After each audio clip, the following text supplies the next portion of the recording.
कभी आप ब्रह्म मुहूर्त में जगे?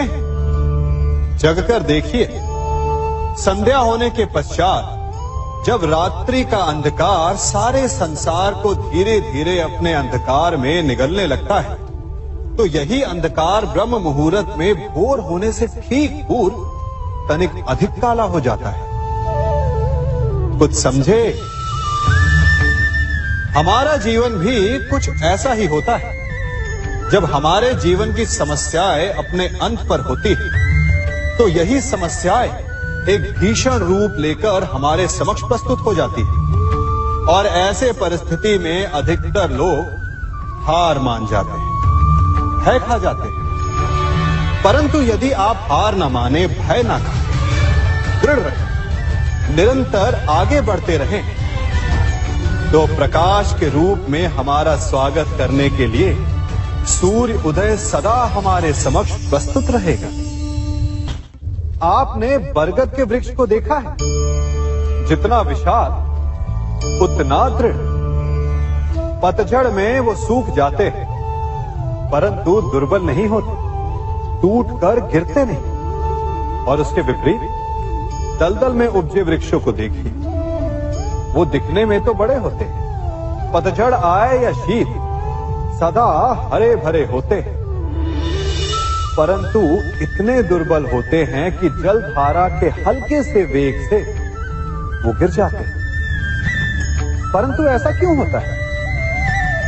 कारण है जड़ें। जिसकी जड़ें दृढ़ भूमि में है, वो हर चक्रवात, हर ऋतुओं को सह लेता है, और जिसकी जड़ें दलदल में है, वो स्वयं की जड़ों को दुर्बल बना लेता है। कुछ ऐसा ही मनुष्य भी होता है, जो अधर्म, कुकर्म और असत्य की धरा पर उपजा है। वो समय की एक मार भी नहीं सह पाता, और जो मनुष्य सत्य, धर्म की धरा पर उपजा है, वो हर समस्या से अविचलित हो जाता है। अब आप पर निर्भर करता है कि आप क्या बनना चाहते हैं।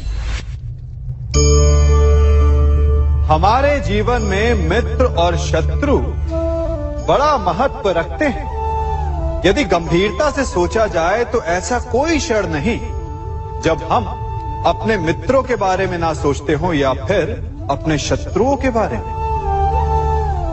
हमारा हर कार्य या तो हमारे मित्रों के हित के लिए होता है या फिर हमारे शत्रुओं के अहित के लिए। हम हर स्थान या तो अपने मित्रों के साथ होते हैं या फिर अपने शत्रुओं के साथ। कोई नहीं चाहता कि उनका शत्रु प्रसन्न रहे। हर कोई अपने शत्रु को नष्ट कर देना चाहता है, और ऐसा करने के लिए वो हर संभव प्रयास करता है। उसे आर्थिक, मानसिक और शारीरिक हानि पहुंचाने का प्रयास करता है। परंतु यदि मैं आज आपको ऐसा मंत्र सिखाऊं जिससे आप अपने शत्रु को सदा के लिए नष्ट कर दे, तो और वो मंत्र है मित्र बनाना। अपने सभी शत्रुओं को अपना मित्र बना लीजिए और आपके सारे शत्रु स्वतः ही समाप्त हो जाएंगे। मैं क्या कर रहा हूं? मैं दिए प्रज्वलित कर रहा हूं ताकि अंधकार को मिटा सकूं। अब आप कहेंगे कि इसमें कौन सी बड़ी बात है ना? परंतु इसमें महत्वपूर्ण बात समझने के लिए यह है कि मैं क्या नहीं कर रहा हूं, और मैं अंधकार नहीं कर रहा हूं। क्योंकि अंधकार को मिटाने के लिए प्रकाश का अस्त्र तो उठाना ही पड़ता है। बुराई को बुराई से नहीं, अच्छाई से जीता जाता है। अन्याय को अन्याय से नहीं, न्याय से लड़ा जाता है। क्रोध को क्रोध से नहीं, क्षमा का साथ लेना होता है। ठीक उसी प्रकार एक लोहा लोहे को काटता है, परंतु एक ठंडा लोहा ही गर्म लोहे को काट सकता है। इसलिए यदि आपको अपने जीवन में विजयी होना है, तो अपने शस्त्रों को, अपने अस्त्रों को सोच समझ कर उठाइए, क्योंकि एक अनुचित सोच परिणाम पर भारी प्रभाव डाल सकती है। आप सब सोच रहे होंगे कि ये क्या मैं करने लगा। मैं इस पौधे को जड़ से उखाड़ रहा हूं। आश्चर्य हो रहा है ना कि एक पौधे को उखाड़ना या काटना ना केवल एक अपराध है अपितु पाप भी है। तो फिर मुझे ऐसा करने की क्या आवश्यकता पड़ गई?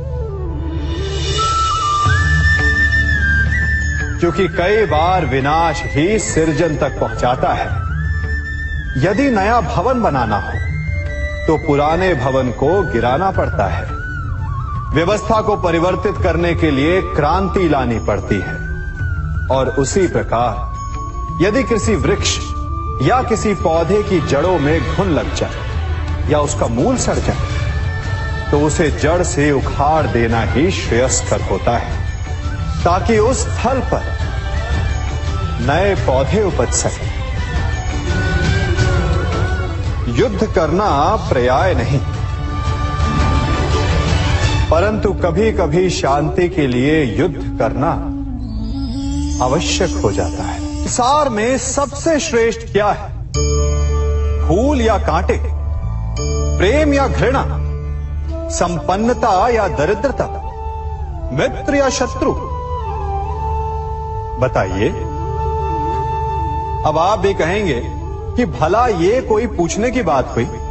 अवश्य, फूल, प्रेम, संपन्नता और मित्र ही श्रेष्ठ है।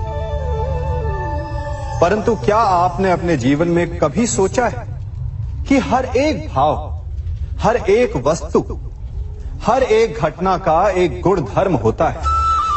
त्वचा पर जलन करने वाले फूलों से अधिक श्रेष्ठ वो कांटे हैं जिनसे आप अपने घर की बाढ़ बनाते हैं ताकि वन्य पशु आपके भीतर ना आ सके।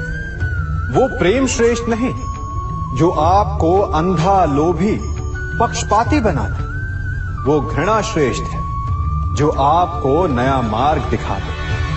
वो संपन्नता श्रेष्ठ नहीं जो आपको कृपण बनाते, मद्दांध बनाते। वो दरिद्रता श्रेष्ठ है जो आपको जीवन में परिश्रम करने की शिक्षा दे। कुविचार देने वाले, बुरा मार्ग दिखाने वाले मित्रों से अधिक श्रेष्ठ वो शत्रु होते हैं जो हमें जीवन का लक्ष्य दे दे। इसलिए अपने जीवन में हर वस्तु, हर भाव, हर घटना के गुण धर्म को पहचानिए और उसके पश्चात अपना चयन कीजिए। स्वर्ण, हम सभी को अपने जीवन में स्वर्ण से कभी ना कभी कुछ ना कुछ थोड़ा या अधिक मोह होता ही है ना? परंतु क्या आपने कभी सोचा कि स्वर्ण को प्राप्त कैसे किया जाता है? जब भूमिगत खदानों से स्वर्ण को निकाला जाता है तब वो एक पाषाण की भांति होता है। ऐसा पाषाण जिससे आप किसी को भी मार सकते हैं, परंतु उसे आभूषण के रूप में स्वयं के शरीर पर धारण नहीं कर सकते। यदि उसे आभूषण बनाना है तो उसे लंबी यात्राएं करनी होती है। उस पाषाण को पिघलना होता है। सुनार के हथौड़ी की अनेकों चोटें खानी पड़ती है। फिर काट छाट और उसके पश्चात जाकर वो ऐसा आभूषण बनता है जो हमें वर्षों तक, सदियों तक लुभाता रहता है। इसलिए यदि आपको समय पर विजय पानी है तो स्वयं के निर्माण पर समय देना होगा। हम सभी सुनते आए कि जो वीर होता है, साहसी होता है, शौर्यवान होता है, उसके समक्ष सारा संसार झुकता है। वीर भोग्य वसुंधर। परंतु वीरता है क्या? शौर्य क्या है? साहस क्या है? साहस युद्ध नहीं, वीरता विजय नहीं, शौर्य कभी ना गिरना नहीं। साहस किसी चुनौती के समक्ष खड़े होने का भाव है, तो वीरता उस चुनौती को उत्तर देने के लिए पूर्ण परिश्रम लगा देना है। और शौर्य का अर्थ है गिरकर फिर से उठने का साहस रखना, बार बार प्रहार करके वीरता दिखाना, निरंतर प्रयास करते रहना, निरंतर परिश्रम करते रहना। इसलिए विजयी होने से अधिक महत्वपूर्ण है शौर्यवान होना, क्योंकि जो शौर्यवान है उसे विजय मिलना निश्चित है।